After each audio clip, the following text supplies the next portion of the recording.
Today I'm going to be reacting to Mirador and their brand new single, Fortune's Fates. Now, if you don't know who Mirador are, they're a brand new band featuring the lead guitarist from Greta Van Fleet, Jake Kiska, and also the singer and guitarist from Ida May. I'm not too sure what his name is, so forgive me. But they've connected, they've made a little band called Mirador, and I can see a promising future for these boys. I've heard one of their songs up to now, and it's called Gold, but I thought, why not react to Fortune's Fate as it's just been released 2 days ago. However, they've also released a live version from Church of St. John the Baptist. Let's react to the live version. I know it's going to be very similar to the original, but I'm a big fan of acoustic guitars, and by the looks of things, it's both of them on acoustics, so without further ado, let's go!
Let me pause it there a second. This is actually really sick. Like, beautiful melodies. They've chosen, they're not rushing the words. The words are being pronounced spaciously, and nothing's getting lodged up. Sometimes you can say a lot of lyrics and it can sound a bit of a mouthful. Everything is gluing right now. One thing I'm liking about Mirador is they've stuck to their true roots.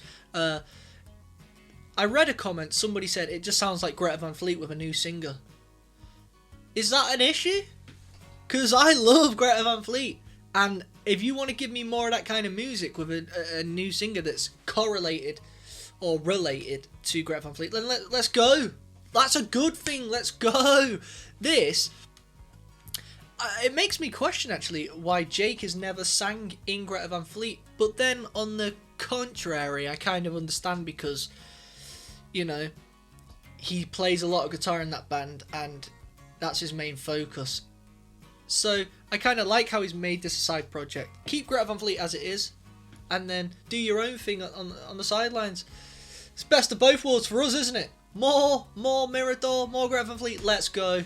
But also, I can defo hear remnants of Greta Van Fleet, like that little lick he's doing there. That's very Greta Van Fleet-esque. This is cool.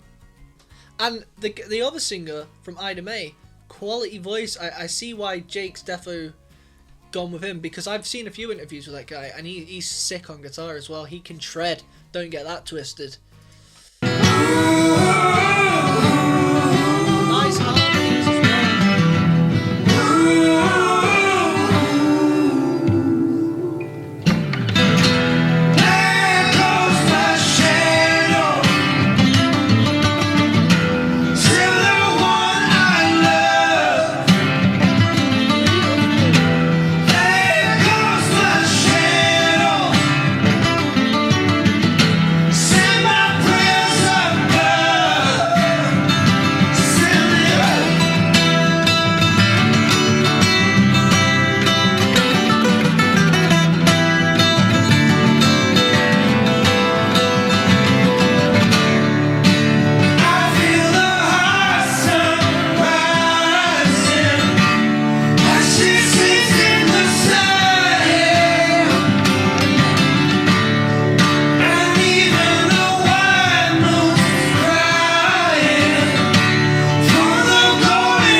think he's doing. Like, well, one thing, acoustic guitars, they'll always be in my heart. That's my favourite. I just love acoustic guitar. It's raw, and it shows your real skill off. And it's just showing now that, Jake, listen, mate, you think I can shred an electric, but I'll strip back on the acoustic when I need to. Can you notice those little, it's like triplet notes he's hitting, like, it's like a, which he's doing with his right hand, and it sounds percussive, what he's doing on the strings. Cold. That is a nice little touch. Trust me, that's more difficult than it looks. This is good stuff right here. This is a tune.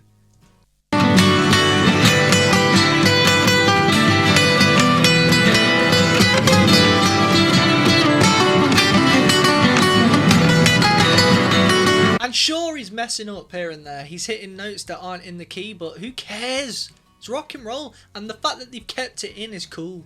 It's rock and roll. You're not going to get the notes correct every single time. You're going to mess up.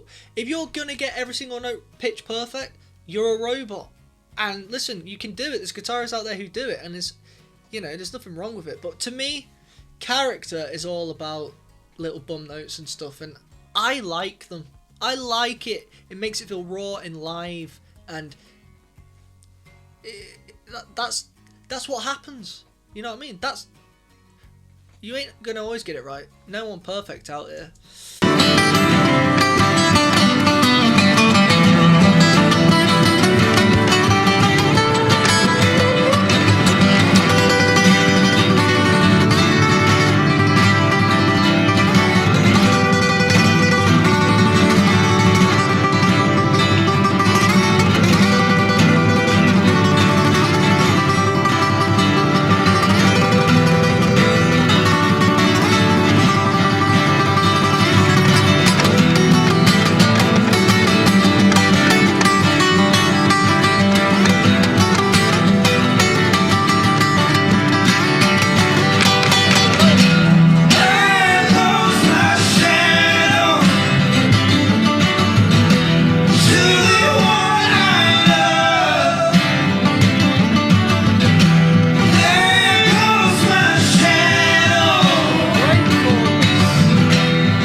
Tell you what, guys, that I prefer over Gold. That should have been their first single of anything. That is a great song.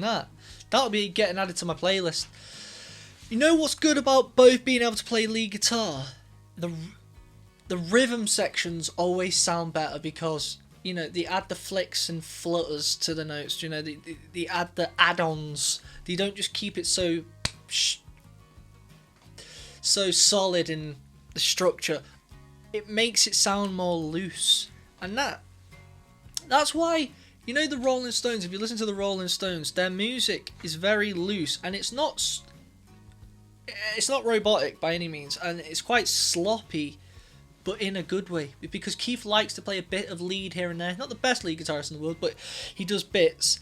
And then obviously Ronnie Wood, he's a lead guitarist, so when they're both mixed together, you get this flicky sound, and it constantly sounds different. Nothing's ever the same. Whereas if you've got a ribbon guitarist and a lead guitarist, that ribbon guitarist is going to do the same thing every time. He's going to play the chords the exact same, strum it the exact same way. But what you get here and there is you're always going to hear a different sound every night. They're always going to hit different notes. The solo, Jake's going to play it differently. And that's why rock and roll is true rock and roll with real lead guitarists. You can't beat it. You're getting a different version every night. And that's why it's good to go to the gigs.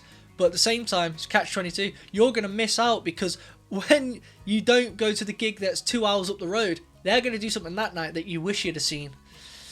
Always leave you wanting more. Great song. Guys, if you didn't know, I'm in a band called Raygo Bloom as well, and we've just released a brand new single. Check it out here. Some people won't be told.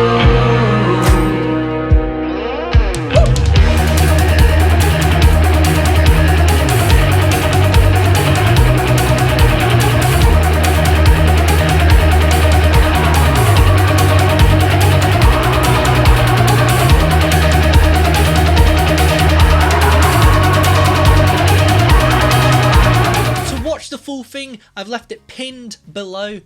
Listen, be a doll, go and watch it, subscribe to the channel, like it, and spread the word. Peace out!